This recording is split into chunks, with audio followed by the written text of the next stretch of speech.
Welcome everybody to the Algarve International Circuit. We're at Portimão for the finale of the 2023 Michelin Le Mans Cup Championship. Unusually for the standard meetings through the year, not unusually for the finale here at Portimão.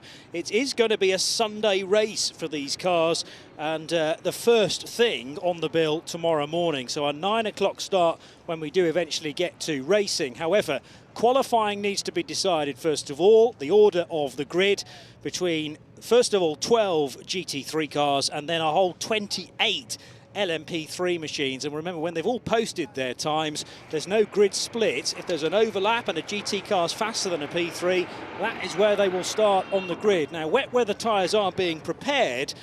This stage, I don't think they'll be necessary. Oh, having said that, though, we are hearing in my ears from Steph Wentworth in the pit lane. Literally, she said it. It's raining, she said, and she's been superb this weekend in terms of keeping us up to date with the weather, the latest weather conditions, because it was chopping and changing like crazy during yesterday's European Le Mans Series race. And yes, I do mean a Friday race for ELMS. That was the penultimate round, with one more to come here at Portimão tomorrow, but sandwiched in between the two, the Michelin Le Mans Cup. So Steph Wentworth we will hear from in due course with reports and interviews in the pit lane.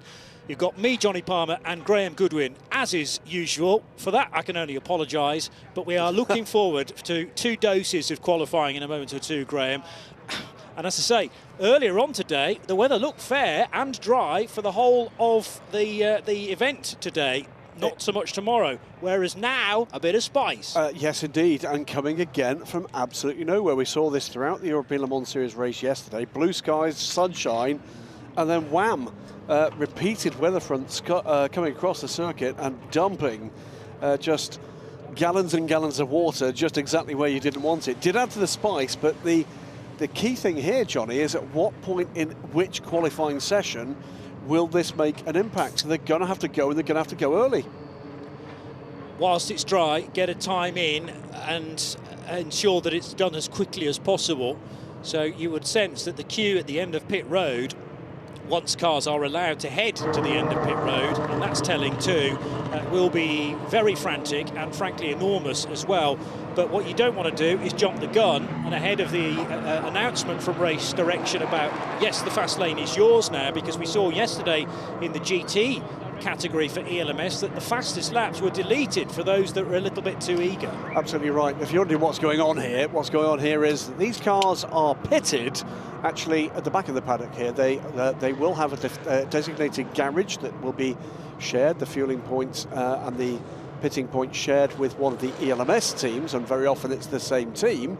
But in terms of why you're seeing the cars coming where they're coming from the end of pit lane, because their paddock is at the rear of the paddock for the ELMS, and it takes quite something to get this number of LMP3 and GT cars out. We are going to be seeing, Johnny, 15 minutes with the 12-car GT3 grid first, and it's the regular, very mixed grid of 12 cars, before we see significantly more of the low-rumbling V8-powered LMP3s, a mix of Ducanes and Ligiers for their 15 minutes. But first up, it's going to be some GT, some production-based qualifying action. And as always, with the bronze-rank drivers at the wheels of these cars, the GT cars, what you'll see is improvements, weather permitting, through the session. But the key thing is there is going to come a point, Johnny, when if this rain falls hard and keeps falling, that there's going to come a point where that switches around. And exactly when is that going to happen? Well, windscreen wipers are on at the front of the field. The other issue with going too early is that then you're trapped at the front of the queue and not able to change tyres, whereas those that are easing back and maybe happy to join the queue further down, yes, they'll have to deal with traffic, but they'll have a better decision, a more accurate decision as to whether to go with slicks or the wet weather tyres. The Racing Spirit of Le Mans, Aston Martin, number 79, is currently leading the championship. It'll be Arnold Robert to qualify that, because this is a bronze-only session. 2 drivers in each of the cars, and although golds are certainly permitted, a lot of teams deciding instead to go with a bronze and a silver. The key thing is you have to have one bronze as the session now goes live. And two of the GMB Motorsport Honda NSXs are the first to join the party. There's the championship leader, car number 10 for Arnold Robau, the car that he shares with Valentin Hasclot, and they come here with a 12-point lead over the 51 crew from AF Corse of Koizumi Hiroshi, or Hiroshi Kazumi more accurately, and Kei Kozolino. You are, by the way, going to see three cars not immediately taking part in this session. That is going to be the 18, the 19 and the 64. It's both Team Parker racing cars and the Lippert Motorsport number 19 Lamborghini. That is because of track limits abuse in FP2. So it's an unusual penalty. Here is one of those cars, the 19 being released at the moment, but will come in to stop and hold, I'm sure. That will be, I believe, against race drivers, race directors' instructions off the track already, by the way, the 51 car. So Hiroshi Kazumi finding there is little or no grip out there for his Ferrari 296 GT3, shape of things to come in the European Le Mans Series and the FI World Endurance Championship. And that happened at the exit of the hairpin. That's where they get the traction down normally, very easily. That just goes to show, Johnny, just how treacherous it is right now. Yeah, well, you're giving it lots of right foot to, well, steadily bring the car out of the corner, but the gravity's against you because it's an uphill exit out of that corner, and also the pendulum started to swing. Now also dramas for one of the GMB Motorsport Hondas. So I'm now trying to remember which one runs with the yellow door mirrors. We'll have time to work that out because it's gone red flag. It is a 55 car. He's been in the barrier. Oh, big time. That's quite a chunky hit. So although it looks very straight, appearing as it does now, facing sort of vaguely in the right direction, it has done a full 360, and that was right in front of the number 10, the championship leader. Also a squirm and a full rotation for the 24 Lamborghini of Lippert Motorsport, and that's Greg Gorski finding the green asphalt. Yeah, so red flag for recovery of that Honda. Back they all come in. This, of course, the season finale for the Michelin Le Mans Cup. And it is a time-critical session, in a sense. If this was in a free practice session, the clock would continue to tick down, but time was already at a premium with only 15 minutes to post a good one. And what we tend to find has also been a rotation for Parker cars. Team Parker Porsche, and I'm going to say that's the newer of the two. Although I need to know my rear wing assembly. 18.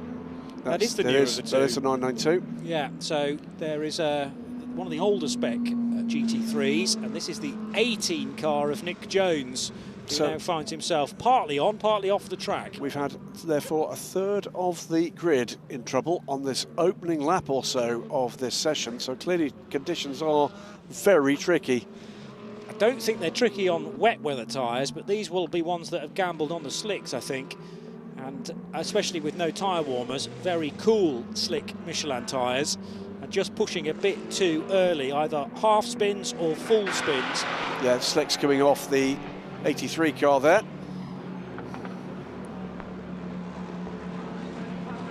Tyre pressure's being checked. Well, we walked across the paddock to come to our commentary position, Johnny, not 15 minutes ago. There's no real sign that weather was about to interject. But interject it has. That's had, the 55 has made it back to the paddock, but to pits, by the way. So Hiroshi Koizumi, who had his moment coming out at turn 5, they have elected with the 51 Ferrari to now change to wet weather tyres. That doesn't seem to be too bad a bet for me. No. My guess is, by the way, they're just inspecting that barrier where it took the hit to make sure that things aren't dislodged. Maybe an additional bit of banding needed to retain those tyres. Okay. That might be the reason why we've got a bit of a delay. Yeah.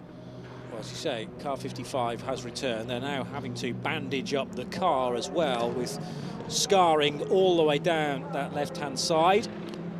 But let's hope that it's mainly all superficial. It does appear that some of those body panels now no longer fit snugly next to one another. Looked to me like there's some more serious damage to the rear of that car. Yes.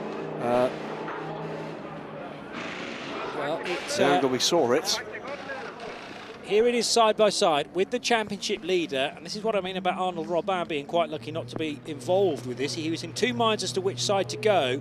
It makes contact with the front left first of all, but then the bigger hit potentially is on that rear left-hand corner, hence the reason why you see quite a bit of damage down the left-hand side and particularly rear left of the 55. I don't think Nick Jones hit anything. His number 18 Porsche is now back in pit road. It's overshot the bay a little bit, but is now being wheeled into the correct position. Looks unblemished, doesn't it? A number of cars waiting to go. Includes the, there you go, that is the rear of the 55 car.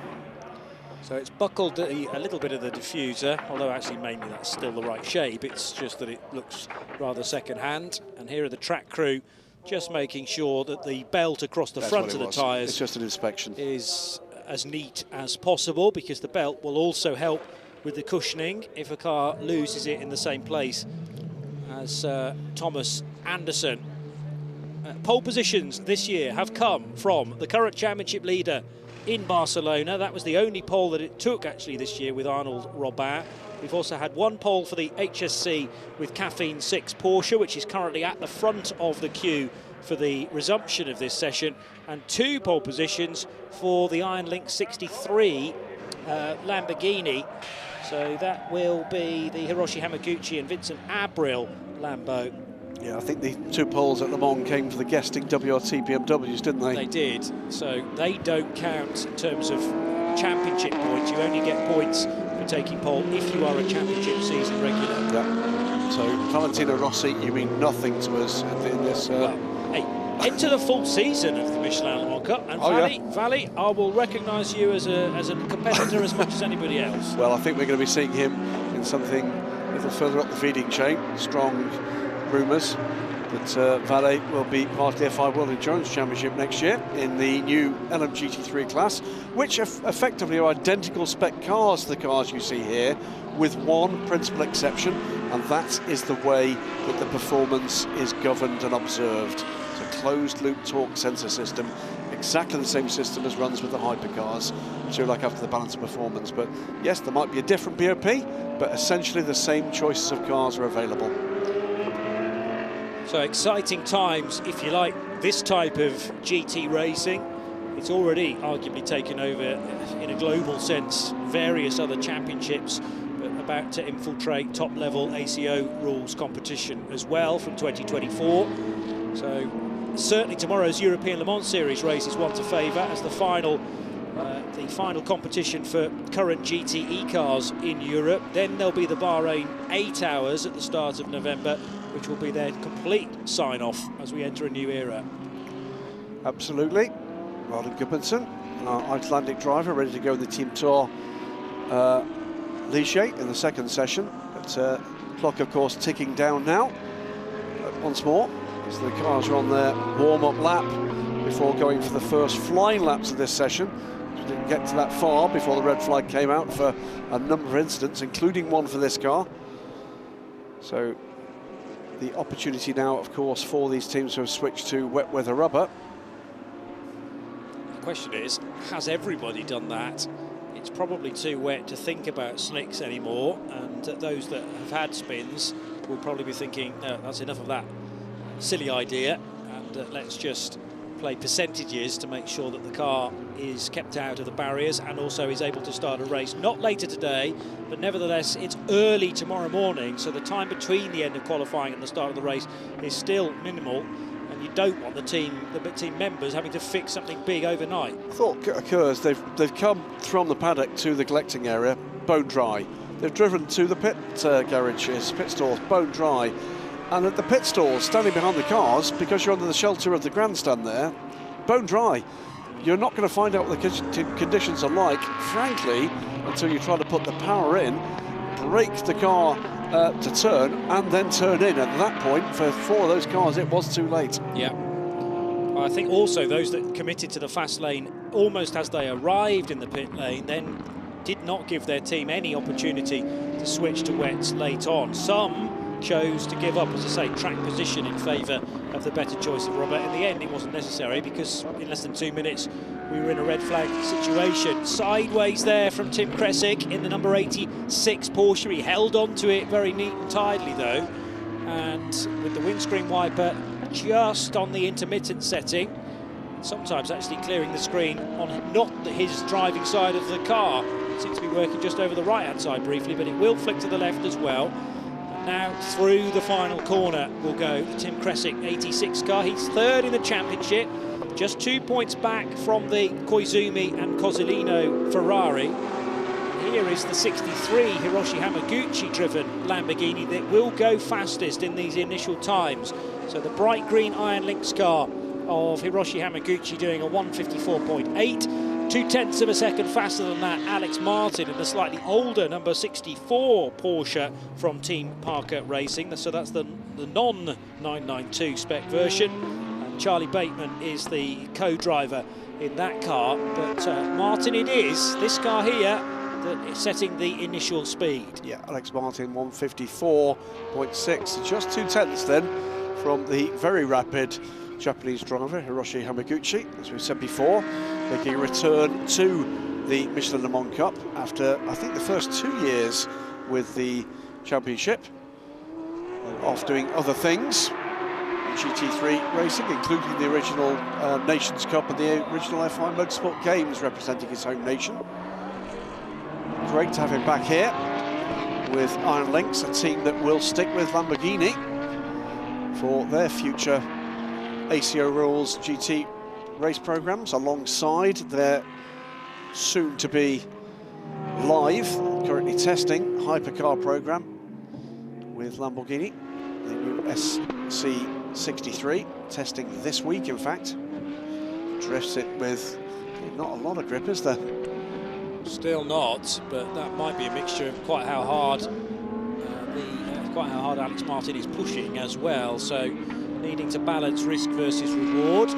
It's an interesting addition to the grid, not the car. This is a car that won last time out with Stella Motorsport, but a new bronze-ranked driver for the team, but a name that will be very familiar, what indeed, to fans not of four-wheel racing but two-wheel racing.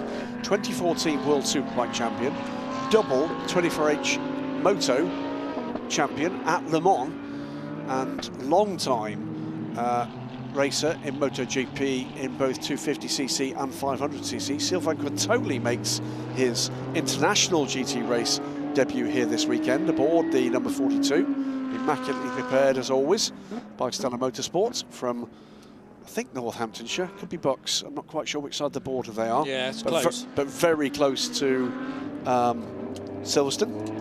There's the 55. So has Sylvain been chatting to Valentino Rossi in that case? Rossi saying, this looks a bit good. Yeah, this Le Mans Cup race. I mean, I've only done a couple of races, but I did end up winning one at Le Mans. Put it on pole. Put it on pole, yeah.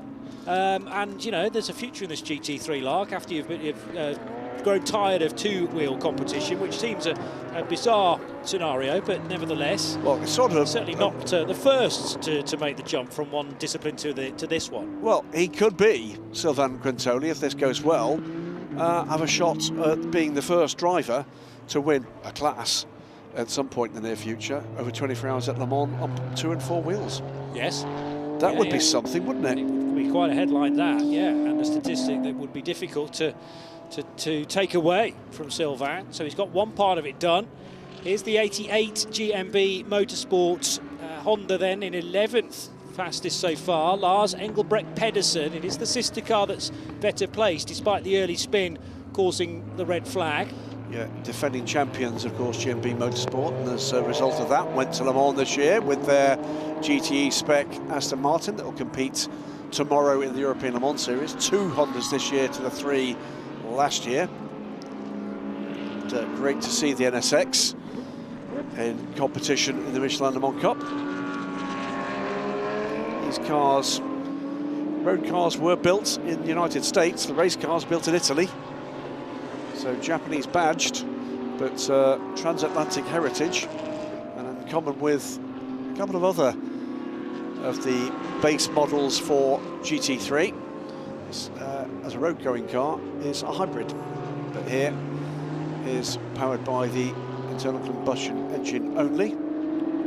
Nick Jones back in the pits.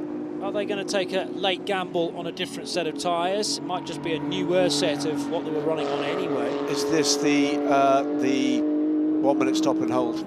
Ah, yes, okay, that would explain it a lot better, in fact. So rather than tyres, it's the time that they need to sit out of the session. Although, no, hang on a minute, they are doing tyres on the 18 car, so... In which case they wouldn't be able to do that, would they? I wouldn't imagine so, unless... Well, unless they didn't touch the car for a minute and then were changing tyres. I'm not sure on the rules of that, but that has to be an entirely separate pit stop. It is still Alex Martin on pole position pace here in a session that is being conducted with caution, it should be said. This is not a session that looks terribly aggressive, and I think that's entirely sensible. Would say, by the way, for the race tomorrow, the weather forecast is utterly appalling. And is that all day? Because remember, this race starts at 9 o'clock tomorrow morning. Pretty much so. Okay, so from the off, we're expecting much heavier rainfall than this. And, well, the preparations for that 9 o'clock race will begin at least an hour before. And you've got to make sure that if you're a starting driver, and then if you are going to be thrown basically a storm here at the Algarve International Circuit, you'll need to have been fed well in the morning and be wide awake for whatever the final round of the Michelin Le Mans Cup might bring. Yeah, indeed. Derek Jones finally getting an opportunity to attack this session, but just 3 minutes to go. That's Mike Pickup there. One-time team owner, team principal of PK Sport from the Le Mans 24 Hours and both international racing on both sides of the Atlantic back in the early noughties. Now here looking after some aspects of what's going on at Team Parker Racing, also involved by the way with TF Sport. Mike.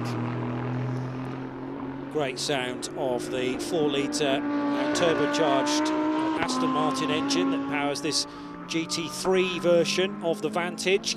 And may well be the last time we see this car. Yeah. Because the next year, rehomologated with an Evo version, looks a stunning piece of kit. The new version of the GT3 Aston Martin was unveiled, at least in testing form, just last week. We would expect that the customer cars will update. You are able to update the cars. So it's 0.2 of a second the gap for Alex Martin's Team Parker Racing number 64. Quicker than Hiroshi Hamaguchi in the green Iron Lynx Lamborghini. And then this car of Arnold Robin, a glimpse of the AF Corsa Zebra car of Charles-Henri Samani in number 83, carrying a very similar livery, the LMP2 car in the European Le Mans Series from the same outfit. And here's the sister car in for AF Corsa, Hiroshi Koizumi, who are second in the championship, but with some work to do. 8th position, and time really starting to run out now. Yeah, minute 22 seconds, so it'll be this lap and one more at most for anybody out there at the moment. I think some of them may well be already on their last lap. But here comes the number 10 car across the line and starts another flying lap. What's going to happen for Arnaud Robin? He's lost at least 2 laps, by the way, to track limits. And probably in the same area. It tends to be the track limits are being pinged in the first sector, so maybe running out wide through turns 1, 2, and then getting back on the track in time for turn 3. The other possibility is wide out of turn 4, and we've seen 1 or 2 cars do that this weekend as well, where you are obviously gaining time then on the short straight down to the hairpin at turn 5. But with the Team Parker Porsche, the older of the 2 varieties brought to this championship by Team Parker, on top of the pile, but only by 0.2, and that car no longer circulating. So Alex Martin probably feeling like he's done all that he needs to do. The rain's getting worse now, Graham, so that really does stack up the theory from Alex. I think that's exactly why they've done what they've done. There's no sign of anybody posting an improvement at the moment. There's 7 seconds to go on the clock. The clock will time out. This has been a session of some survival, worst possible moments. Checkered flag is out for that rain to start, mercifully, without major incident for any of these runners. It's red flag coming out for, well, what we thought would be the recovery. The car managed to get back, the 55 Honda, but 3 other cars at least having moments, turning the cars around on increasingly slick track. Of the 12 cars that have competed in the championship this year, actually Team Parker are rock bottom, unfortunately, in the championship, but they are going to get an extra point as a result of this. And could this be the start of what would be by far their best result of the season? They finished 5th at Motorland Aragon, but their championship position certainly not helped out by 2 non-finishes during the Road to Le Mans races. They've also finished in 7th position at Spa-Francorchamps, but certainly a podium has eluded them so far, and it's looking very much like that car will start from pole in tomorrow morning's season finale. So in comes the number 63 car. That will form part of the front row. Ben Barker there, FIWC driver for GR Racing for many years, and been putting in some great drives this year, Ben, with their beautiful Porsche 911 RSR, but he'll be on driver coaching duties, no doubt. Seen a fair number of familiar faces. Ryan Cullen passed as he was heading towards the queue of LMP3 cars, also here on driver coaching duties. Ryan, of course, part of the Vector Sports effort that may well form part of the European Le Mans Series next year, alongside their hoped-for hypercar efforts. It's a big disappointment for the number 10 car, no doubt. They would have fancied the chances to put another point on the board here.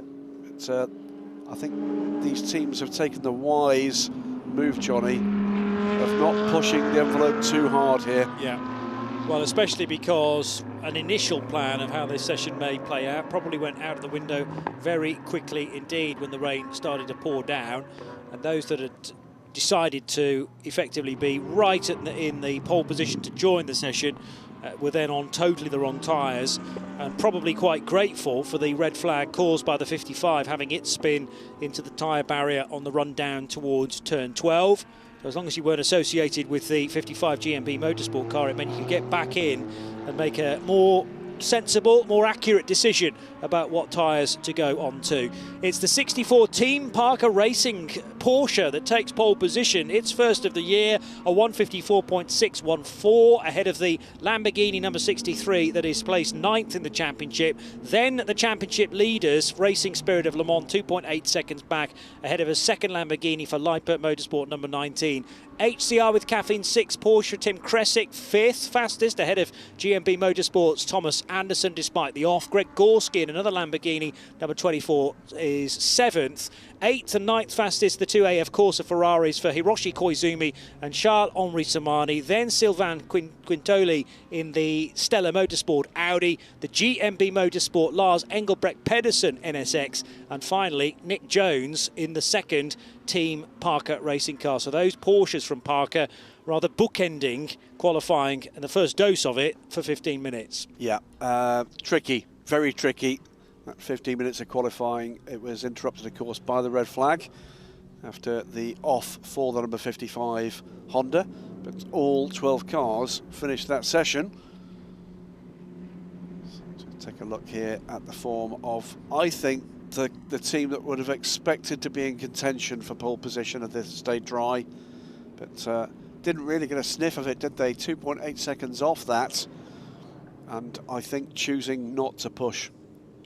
The other possible concern is the gap between Hamaguchi and Robert. Is there space for a few LMP3 cars to almost plug that when you combine the grid later on today? Well, the weather's getting worse. Yes. So it's not beyond the realms of possibility that some LMP3s will be rather slower than the GT3 times offered. We will wait and see. And the nature of a bronze session, and it being reasonably long, is that it, well, if it doesn't get a whole lot worse, then the bronzes should hopefully find a bit more time. There's the Team Parker racing car, though. Car number 64, as I say, it has struggled from time to time in the championship, has a 5th place to its name so far, but it's going to start from the best possible position out front in a 12-car field in GT3, and the possibility certainly of a podium from there, and who knows, maybe a victory. Tell you what, the heavens open now. Could we have a GT car on pole? Again, why not? Here they come. Because these cars don't have anywhere near the mechanical grip that the GT cars have. They need to be going around the circuit faster to get all that downforce that they need. But that requires real confidence and a great deal of experience as well. And remember, it's an all-bronze session. Yep, about to be released like a pack of young Labradors in a duck pond. And as we say that, Steph tells us from pit lane that it has just started raining heavily, hammering it down, she tells us. This could be spicy. Again, I hope that most people have taken the benefit of the doubt and gone, right, it's got to be wet, because just look at what the weather's going to do in the next half an hour or so. And better to be on wet weather tyres, do a banker lap, and then if it does happen to improve, come into the pits, change over, and then see what you can muster. But it's the Michelin Le Mans Cup, and we know it's always error. It's always error and instant free. There's never any drama at all in this. What am I saying? I don't know. Down they come. It keeps us entertained, no doubt. So it's a 21-point lead for Julien Henrion and Julien Gerby over Fabien Michal and Kirill Smal. And this was the bomb burst, if you like. This was, right, fast lanes open, any takers? Oh yes, everybody. And then leap on the brakes because the red light was still on at the end of the pit lane, but that's how eager everybody is to be the first on the track, and it was certainly rather helpful for Team Virage to be right at pit out to get two of their cars into the best position. Yep, there's their two cars at the front of the pack with the Racing Sprint Le Mans car just behind. 360 Racing's 25 car is the last out of the pits, leaves now, and actually it's got a pretty clear track in front of it. So that's Mark Richards. Terence Woodward is already on the racetrack. He's had various tales to tell this season, not least the fire extinguisher going off with no warning whatsoever at Motorland Aragon, and the poor man was absolutely covered in extinguishant as he clambered out. And that was, he was not alone that weekend either. Very, very hot at Motorland Aragon back in August, north of 40 degrees Celsius. We don't quite have that ambient temperature, and we also have plenty of the wet stuff. So the green flags are waved on the start and finish line, but you've got to be very tentative, surely, into this first corner. This is the first time that these Ligiers from Team Virage will attack turn one, and already the movement is beginning. Julien Gerby in the 16 car controlled that very well. He is the championship leader with his co-driver Julien Henrion, and in behind, he's gone too wide at turn three. I was about to say in behind as his teammate taking every precaution as well, Oscar Bitar, but Bitar stopped for turn three, whereas Gerby visits quite a bit more scenery than he expected. Clearly a lap that will not count for Julien. But, he has popped back on, and that rather spoiled the potential lap for the Racing Spirit Le Mans car. It was a lock-up from the front tyres, and in fairness, he was getting off the brake, back on it, off again, back on it, almost the human-type ABS system there. These cars don't have that. Kate Udson off in the background there, the fourth car in that train. I think it might be the 23 car from United Autosports. Was spinning off backwards. Looked to be well clear of the barrier. Good. And here was a glimpse of... No, it's not. It's a CD Sport car. Well, that's a different place on the track. That's turn three, so CD Sport having its moment. I think you saw a spin at turn 7 and 8. Right, so two cars. But yeah, 23 has not cleared that section yet, so there has been a drama for the 23. Which is the John Showerman-driven United Autosports Ligier. And by the way, winners last time out, and we should say, we were talking there about the potential for that being at some question because of drive time. It was incorrect information on the official system. Right. So, whilst we were doing it, in all honesty, from systems that are at our disposal, absolutely no question whatsoever, that was won fair and square by... I mean, obviously John Showerman did all the heavy lifting. Wayne Boyd, he got in the car for a bit. True, yes, yes. John was the hero. Well, I also wondered whether, because there is a rule about drive time at the start of a race, beginning, regardless of whether you're in the pit lane or not. You don't actually have to leave the pit lane, It's as long as the race has begun. So there was a lot of grey area in that race. And to be honest, it's been a common theme in the Michelin Le Mans Cup affair, and that's why we love it. That's why we enjoy calling these races, whether it be on a Saturday or this week, Sunday morning. There is the Murphy Prototypes car trying to work its way through. Goes top with a 157.758, which I, by the way, don't think we're anywhere close. It was at 154, the pole time in GT3. I can work that out in a moment or two. Yep. I'll get there. But yes, like you say, we could run the risk here of, run the risk, GT3 car being on pole or at least at the pointy end. Here's the MV2S racing car going backwards towards the turn 3 area. Christoph Cresp at the wheel of that car. It's properly tricky. I do think we should seriously consider a renaming of this championship as Formula Bonkers.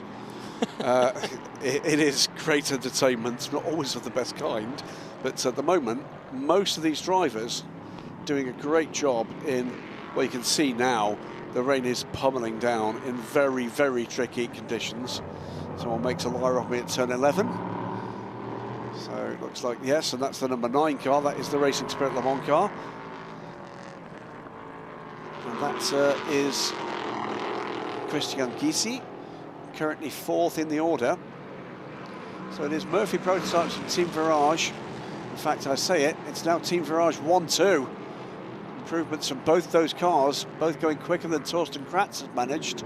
Kratz will not improve on this lap as the number 9 car gets back underway with Christian Gysi. So Virage 16, Virage 59, 48 Murphy Prototypes car, the quickest of the 40 Canes in this field. Then into Europole competitions, 15 car on the hands of Chris Short, Mark Richards for 360 Racing. Christian Gysi drops from 4th to 6th. And Tony Wells, Auden Gudmundsson in the Team Tour car. Tony Wells, of course, for Nielsen Racing. James Sweetnam, and then Peter de Curtens rounds out the top 10 in the second of the Canes, the Hegeli by T2 Racing car. Yeah, and it wasn't the Hegeli car that was spinning, which I thought it was for a moment. You were quite right, it was a CD Sport car at turn 3, and also the 23 car, John Schaumann, in strife later on in the lap. But the visibility of the nearby hills is slowly being lost here, which indicates possibly more rain, or the rain that we've had working its way to the nearby area. And there was a period of time on Thursday when we were sitting in the media centre and you could barely see that hand in front of your face because so much rain had been unleashed. We're not quite at those levels yet, but to be honest, tomorrow on the forecasts looks incredibly bleak. So the first job will be trying to keep all the cars on the track at the same time for tomorrow morning's race. The big job you and I have, though, is just trying to identify them all through all of the mist and spray. Indeed. Amazingly, there are still significant improvements coming. New third-placed car. It is the number 11 CD Sport car. As off the track backwards goes the 25. Now, there is just enough traction there, I think, for the 25 from 360 Racing to power through and return to good order. That was Mark Richards having the moment. It's Johan Sarkisian goes 3rd in the 11th CD Sport car. Tony Wells up to 4th now, and had Torsten Kratz in his number 7 Nielsen Racing car. And Chris Short also just edges ahead of Kratz in the 15 into Europole competition car. So it's Ligier's 1st through 5th at the moment. We are, by the way, a lot slower than the GT3 session, thanks to Jeff Carter, the media delegate for this championship. 1 minute 54.614. Oh, he's a press officer, isn't he? I always get that wrong. Press officer for the Michelin Le Mans Cup. And it's a 154.6. We are now at 156.6, so we're 2 seconds slower than that, and with the potential of a GT3 car starting on overall pole position, therefore. Indeed. Which has probably never been done before in this championship. I certainly don't remember. I don't recall it. The only time we've had GT3 cars on pole was when the year before we had LMP3 cars in it. Yeah, yes, indeed. When it was a one-class category, with LMP3s introduced just for the Le Mans races. Sarkisian goes through and splits the Virage car. 2nd place now for the CD Sportman. Here it is, twitching away as it comes through turn 1, but it's a 1:57.312. Julian Gerby, though, still has 0.6 of a second on this car in his provisional pole position lap. Behind him, though, it is super close. 2 cars are around the 6 or 7 tenths off mark, and then further 2 between 9 tenths and a second. Jeff Carter also tells me if Julian Gerby retains pole position where he sits at the moment, then they will only need to finish in 8th position tomorrow morning with their 12-point lead at this stage. Yep. But they'll obviously add a point to that as well. So in this case, that point could make a difference. Every point you can grab makes a difference. Tony Wells, by the way, goes through the first sector in with a purple time. He's up on pole position pace at the moment after the first of 3 sectors in what look horrible conditions. It is a 21-point lead. I'll remind myself again, I was getting confused with GT3, which is a smaller gap. So it's 12 points in GT3 and 21 points between the 16 Team Virage and the number 2 CD Sport car, which at the moment Fabian Michel is really struggling and is only 13th fastest, whereas his championship rival Gerby doing all he needs to do. Track position will have helped with that because they were one of the first out there, of course, and able to lay down the pace before the rain really hit. Although the best lap was done on lap 3 of the 5 that Julien Gerby has completed to date, and the 156.6, he is 0.6 of a second clear of Shahan Sarkisian as a result of that. Has there been a spin for Inter-Europol Competitions car? Yes. This is the 15 that was briefly sideways at turn number 4, but it wasn't a full rotation, thankfully. And he's able to rejoin. Chris Short is 5th fastest, mind you, so he's right up there. Going very well indeed. Just keep an eye on Mark Richards, the 25 car. Crossed the line for Tony Wells, no improvement there. Tony lost time, particularly in the middle sector. But just keeping an eye on what's going on with Mark Richards. This was Mark on a previous lap, but is he about to wipe that memory away with a pole position? He's a 10th up after the 2nd sector and loses a second in the final sector. That's an indication of just how much poorer this weather is getting. He lost 0.9 of a second in a single sector. I think it's the same problem that we had in LMP3 qualifying yesterday, in that where you want to find all the time in that final sector, it's just too wet, and therefore you can't put the throttle down early enough coming out of turn 14. The car's not stable enough through 15, otherwise you're going to have a whopping accident, and you just have to ease off, and that is going to be so costly, because normally in the dry, that's the fastest part of the circuit. Yep, just about 2.5 minutes to go. It is the 59 car, the sister car to the car on screen just a moment ago. Julien Gerby holds a 6/10 of a second gap. There are still purple sectors coming here, Johnny, but not in the final sector at all. And Auden Gudmundsson has just done 2 personal bests. He's up on the pole time, but again, here he is in fact. So our director's picking out the 77 machine, Team Tour. You can see why there's a problem here. It is super wet down there now. This long, sweeping final double, triple turn almost. There's Colin Noble there, the Team Tour garage, keeping an eye on the form of his teammates. Although we can't see it, I think he's just getting so much wheel spin. It's minimal stuff, but across the line he does improve. Goes third. Goes third with a 157.330. But still, that is 0.6 of a second away from Julien Gerby's effort. But every credit to Auden Gudmundsson. He collected his thoughts there, got it all together, and it's 3 PBs on the same lap. Indeed. Great to see this effort here. But tiny nation, proud nation, and I'm sure there's plenty of motorsport fans in Iceland that are keeping an eye on Auden's form. Honorary Icelander Colin Noble provides the fire in the belly. Auden Gudmundsson certainly provides the passion. There's the 87 car from Cool Racing. That car is way down, isn't it? It is 19th position for Adrian Schiller. So yes, stark contrast to a championship yesterday in the number 17 car. He's also competing this year in the Michelin Le Mans Cup, and that car, need to get the right page up in front of me in terms of where it is placed in the championship. 87 is 5th with 41 points, but yes, much further down, and now improves to 9th. Yep, so up into the top 10 for Adrian Schiller. Into the final 30 seconds of this session. So is this a sign of the bronze drivers just getting slightly more comfortable with the fully wet conditions? Most race drivers say to me, you either want it completely dry or sopping wet. The in-betweeny bits are the most difficult to tackle, and especially when it's changing from lap to lap. At least when it stays wet, generally speaking, the corners you're tackling now were the same a lap ago in terms of condition. Checker flag is out, Johnny. Yeah. So anybody crossing the line now, it will be session done. And the first to do that, I think, is going to be 360 Racing for Terence Woodward. The MB2S car done. A&S Motorsports, Jonathan Brossard. They come streaming through in numbers. So the first of the significant runners to finish their session. The number 11 car stays second for Sarkisian. Tony Wells will do no better than fifth. And Team Tour's Alden Gudmundsson will finish the session no better than third. A couple of cars behind him could just make an improvement. One of them is Adrian Schiller. Yeah, he's up again, so not happy with the improvement to ninth. 37.8 is okay. It's about half a second slower than Julien Gerby's effort, but might be good enough to maybe break into the top 8. Here comes the 59 car, fourth quickest for Oscar Bitar, and that stays fourth.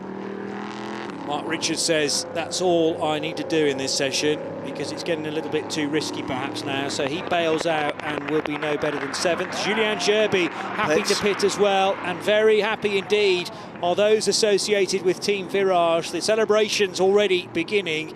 That's an extra point, and by our calculations he and Julien Henrion only now need to finish in 8th position tomorrow to seal the title with a 22-point lead now. A third pole position of the weekend for this team, and unusually for them, none of them have come in the Italia European Series. So double pole for the European Le Mans Series weekend opener yesterday, pole position now for the Michelin Le Mans Cup, and still 3 other chances to set a pole position with the LMS qualifying to come and qualifying for race 2 of the Ligier European Series still to come. Yeah. 25 on offer tomorrow for the race win, but this team, the Julien Gerby, Julien Henrion, number 16 of Team Virage, certainly do not need all of those points. In fact, they only need the 4 on offer for 8th position. Fine effort right at the end of the session there by John Schaumann in the number 23 United Autosports car that won last time I remember, popping that car into 13th place. Excellent effort by John in challenging conditions. Is this his last race in this series? He did say he was going to retire after this year. I'm not so sure he feels the same now. Just as things are getting good. He is the epitome of the gentleman driver, utterly passionate, just loves his racing.